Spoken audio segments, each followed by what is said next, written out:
भारत का पहला overpass corridor किस जिले में स्थित रणथंभौर टाइगर रिजर्व में बनाया गया है? आंसर सवाई माधोपुर।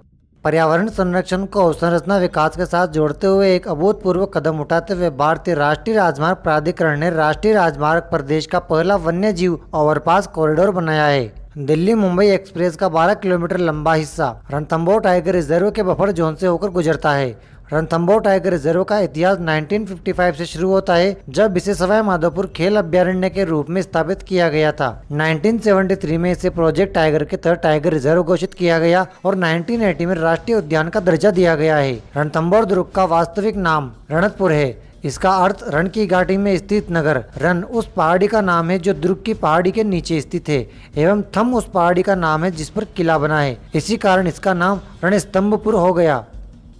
राजस्थान के किस जिले में बाइक ऑन रेंट सेवा को-ऑप राइड की शुरुआत की गई है? आंसर उदयपुर। संयुक्त राष्ट्र की ओर से वर्ष 2025 के सहकारिता वर्ष घोषित किए जाने के उपलक्ष्य में सहकारिता विभाग सहकार से समृद्धि के ध्येय पर चलते हुए विभिन्न क्षेत्रों में अपनी उपयोगिता सिद्ध कर रहा है। इसी कड़ी में उदयपुर में पर्यटन विकास में सहयोग तथा पर्यटकों को विश्वसनीय सुविधा उपलब्ध कराने के उद्देश्य से सहकारिता विभाग की ओर से बाइक ऑन रेंट सेवा को-ऑप राइड की शुरुआत की गई है। सहकारिता मंत्री गौतम कुमार दक्क ने शनिवार को सेक्टर 14 में प्रदेश में सहकारिता की ओर से पहली बाइक ऑन रेंट सेवा का शुभारंभ किया है। राजस्थान के किस जिले में राज्य का प्रथम मधुमक्खी पालन उत्कृष्टता केंद्र बनाया जाएगा? आंसर टोंक।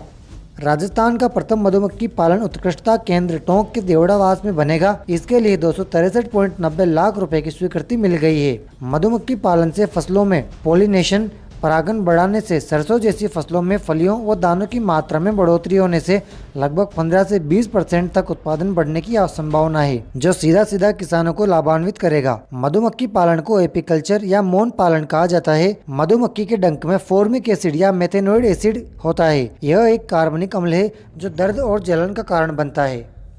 हाल ही में राजस्थान के किस संस्थान द्वारा खजूर की ADP-1 किस्म में विकसित की गई है? आंसर काजरी जोधपुर।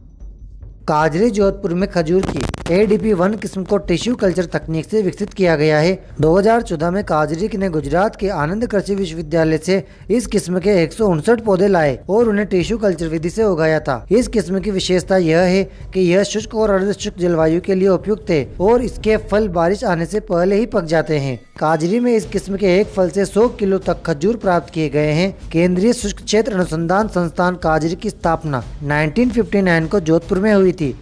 इससे पहले यह 1957 में मरु वनीकरण एवं मृदा संरक्षण केंद्र के रूप में स्थापित था। मेहरानगढ़ दुर्ग की नींव रखने वाले आवड़ माता के अवतार के रूप में पूजे जाने वाले तथा चूहों की देवी के नाम से प्रसिद्ध करणी माता को उनके चारण भक्त किस नाम से पुकारते हैं? आंसर डोकरी। दोस्तों, डेली क्लासेस की अपडेट के लिए आप टेलीग्राम ज्वाइन कर लीजिए और साथ ही इंस्टाग्राम को भी फॉलो कर लीजिए। वीडियो अच्छी लगी हो तो इसे लाइक करके चैनल को भी सब्सक्राइब कर लीजिए। कल फिर मिलते हैं। Thank you.